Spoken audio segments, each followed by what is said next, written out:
आशीष जी, कितना मुश्किल तुलसी सिलावट के लिए, क्योंकि आप उस छेपक को बहुत बेहतर तरीके से आपने पढ़ा होगा, सुना होगा, जो शिवराज जी ने कहा कि यदि सिलावट नहीं जीते तो ईमानदारी से बताइए मैं मुख्यमंत्री रहूंगा क्या, ईमानदारी से बताइए कि बीजेपी की सरकार रहेगी क्या। तो कितना महत्वपूर्ण वहां पर चुनाव? हम इस पूरी राजनीतिक बहस को यदि सांवेर पर केंद्रित कर देते हैं तो बड़ी आसानी से समझ में आ जाएगा कि आज तक की जो स्थिति है उसमें बीजेपी ने एक ऐसी लड़ाई की शुरुआत कर दी है। देखिए, बयान के राजनीतिक मायने, विवाद, आरोप प्रत्यारोप अलग चीज़ है, लेकिन सांवेर के जरिए जो आने वाले उपचुनाव हैं ये भाजपा बहुत महत्वपूर्ण और गंभीरता से लड़ना चाहती है, ऐसा प्रारंभिक तौर पे समझ में आता है। दूसरा मामला ये है कि आने वाले कुछ समय में ये बहुत स्पष्ट हो जाएगा कि मुख्यमंत्री ने जो ऑडियो मुख्यमंत्री का सामने आया है उसके क्या मायने हैं। पर प्रारंभिक तौर पे ये हम मान सकते हैं कि कहीं न कहीं आने वाले समय की एक रणनीति के तहत भाजपा इसमें सामने आ सकती है और कहीं न कहीं सांवेर का जो इलेक्शन है वो भी इसका जरिया बनेगा। चूँकि पिछले सांवेर के चुनाव की भी हम समझ दें तो बहुत पास का चुनाव था, कांटे की लड़ाई थी, दोनों ही दलों के अपने अपने दावे थे, आरोप प्रत्यारोप थे। तुलसी सिलावट यदि कांग्रेस की तरफ से जीते थे तो हम उस जीत को बहुत उल्लेखनीय नहीं मान सकते हैं। इस लिहाज से भाजपा ने भी वहां बहुत मजबूती से चुनाव लड़ा था। अब यदि हम इसको बदले स्वरूप में सांवेर के चुनाव को देखते हैं तो मान के चल सकते हैं साफ तौर पर कि आज की स्थिति बता रही है कि भाजपा के लिए भी ये लड़ाई फिलहाल उतनी आसान नहीं होगी। तो बयान की राजनीति जो भी हो, लेकिन सांवेर के जरिए बीजेपी ने एक शुरुआत की है, एक नए विवाद को भी जन्म दिया है। और जैसा कि अभी राकेश जी बता रहे थे कि सरकार का गिरना, मतलब अगर कांग्रेस चाहती तो ये लोग ना आते, लेकिन लोगों के आने के बाद इससे बहुत चीज़ें स्पष्ट हो गई है। तो लोगों का आना या विरोध समर्थन से अलग इसको आगे वाले समय के लिए हमको देखना चाहिए, समझना चाहिए। और मेरा मानना है कि निकट भविष्य में इस बयान को भी नए नए अर्थों और संदर्भों के साथ सामने लाया जाएगा। नए अर्थों संदर्भों के साथ सामने लाया जाएगा। लखन जी का रुख एक बार कर लेते हैं। लखन जी, एक बात और उसमें कह रहे हैं शिवराज जी, और मुझे लगता है कि वो सही है, सारे लोग उसके साथ इत्तेफाक रखेंगे। वो कह रहे हैं कि यदि सिंधिया जी नहीं आते, यदि सिलावट भाई नहीं आते तो सरकार गिरती क्या। तो इसका मतलब है ब्लेम आपकी तरफ भी जा रहा है ना भाई, आप अपने लोग नहीं बचा पाए। जब वो गए, वो तो खुद कह रहे हैं कि हम अकेले नहीं गिरा सकते थे, तो जब आपके लोग गए तभी तो गिरी।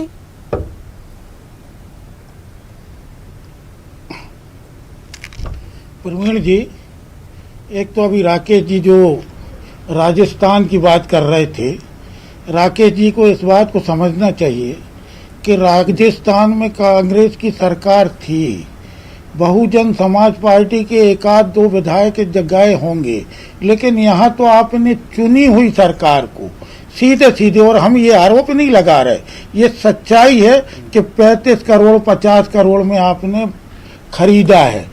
और ये सारी चीजें स्वाभाविक रूप से अभी माननीय व्यास जी कह रहे थे और आप भी कह रहे इस बात को कि कहीं ना कहीं सिंधिया जी को प्रलोभन दे के सिंधिया जी को इस बात के लिए प्रेरित करके कहीं ना कहीं मजबूर करके इस चुनी हुई सरकार को गिराया गया। आप इस बात में किसी को कितना आरोप लगा दें, उमंग श्रृंगार ने क्या कहा और दिग्विजय सिंह जी ने क्या कहा, लेकिन सामने दिख रहा है कि चुनी हुई सरकार को कैसे गिराया गया है। और हम नहीं कह रहे, ये तो शिवराज सिंह जी खुद ब खुद कह रहे हैं, खुद भी कह रहे हैं कि यदि सिलावट नहीं जीते तो क्या वो मुख्यमंत्री रहेंगे।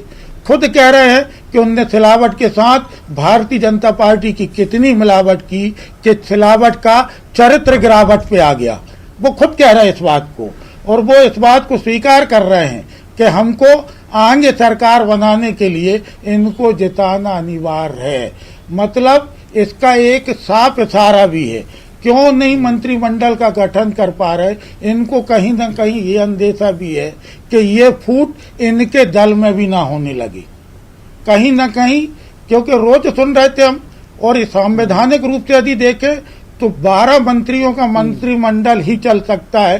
5 मंत्री लेके आप पूरी सरकार चला रहे हो और रोज समय देते हैं और उसका कहीं से आप विस्तार नहीं कर रहे। सीधा सीधा अर्थ है कि राज्यसभा चुनाव में असंतोष ना हो। और ये स्वाभाविक है, बड़े दल जो भी रहते हैं सबको सब संतुष्ट नहीं कर पाते। इसका ये आशय नहीं हुआ, इसका ये मतलब नहीं हुआ कि हम तोड़ फोड़ करें। ये स्वस्थ राजनीतिक परंपराएं नहीं है। इसका खामियाजा अभी आपको लगता है कि आप सफल हुए, लेकिन भविष्य में आपको भी भुगतना पड़ सकता है। राकेश शर्मा जी, भविष्य में भुगतना पड़ेगा, आपको लग रहा है कि आप सफल हो गए। और दूसरी बात यह है कि डर के कारण कैबिनेट का विस्तार नहीं कर पा रहे, क्योंकि आपने चलन बता दिया कि कैसे तोड़ा जाता है, तो ये भी कम महारथी नहीं है कमलनाथ जी भी।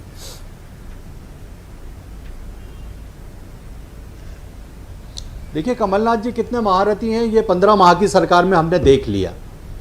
कमलनाथ जी कितने महारथी हैं, वो मध्य प्रदेश का युवा बेरोजगार जिसको 4,000 रुपए भत्ते की वादा किया था, उनने देख लिया।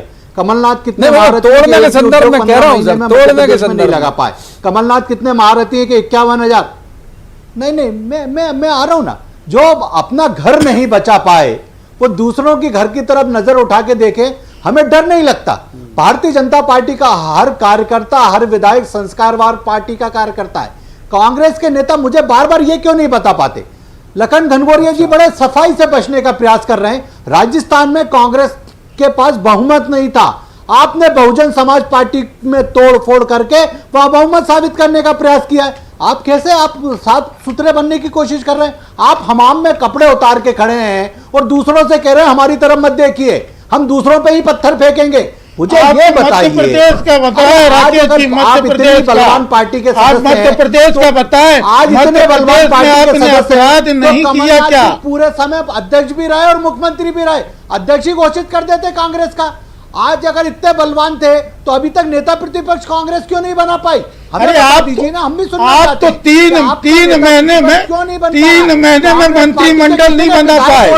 राकेश जी, 3 महीने में मंत्रिमंडल नहीं बना पाया। होगी ना, मानिए मेरी बात सुन लीजिए। आप तो 3 महीने में मंत्रिमंडल नहीं बना पाए। मेरी बात सुन लीजिए, मैं आपकी बात भी सुनूंगा, मैं आपकी बात भी सुनूंगा।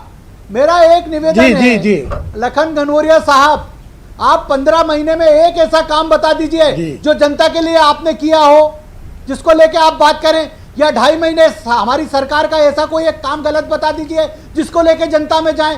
बार बार एक ही रोने क्यों रोते रहते हैं कि ये मंत्री हमें छोड़ के चले गए, सिंधिया जी हमें छोड़ के चले गए। रुदाली के रोल से तो बाहर आइए, बाकी आरोप प्रत्यारोप ये तो जिंदगी भर आप लगाते रहिए, पर आपकी सरकार ने कोई एक अच्छा काम किया हो तो वो बता दीजिए, या हमारी सरकार ने कोई गलत काम किया हो। ये रुदाली के रोल से बाहर आइए, मेरा निवेदन है आपसे। जवाब जल्दी से लखन जी का, फिर हम तीसरे मेहमान का रुख करेंगे, बहुत देर से नहीं गए आशीष जी के प्यास। लखन जी, जवाब आपका। राकेश जी आवाज आ रही? एक मिनट। जी हाँ, जा रही है आपकी आवाज, आप बोलिए। जी बोलिए, आवाज आ रही क्या? सुनने के लिए तत्पर हूँ। बताइए, राकेश 15 जी, महीने में एक अच्छा काम कोई किया हो आप आपने? आप तो ये बताइए, आप तो 15 महीना बनाम 15 साल का चुनाव होगा राकेश जी। बिजली के बिलों की हालत देख रहे हैं आप, किसानों की दुर्दशा देख रहे हैं आप 2.5 महीने में। हर मोर्चे पे आपकी सरकार 15 साल में भी विफल रही और 2.5 महीने में भी। 15 साल का आपका फेलवर रहा, जो आपको सत्ता से चुना के 2 लाख रुपए माफ किए हो। हमने 22 लाख के दोनों को पर्याप्त वक्त दिया। मैं खुद भी थोड़ी देर किनारे हो गया कि दर्शक ठीक से समझ जाए कि मसला क्या है। तीसरे मेहमान आशीष व्यास, माफ कीजिए लखन जी, आऊंगा अगर वक्त रहा तो आपके पास आऊंगा, राकेश जी वक्त रहा तो आऊंगा। पहले आशीष व्यास का रुख कर लेते हैं। आशीष जी, बहुत पहले दिग्विजय सिंह ने सबसे पहले कहा, बाद में कमलनाथ जी ने भी कहा और नरोत्तम मिश्रा जी को कहा कि मुख्य साजिश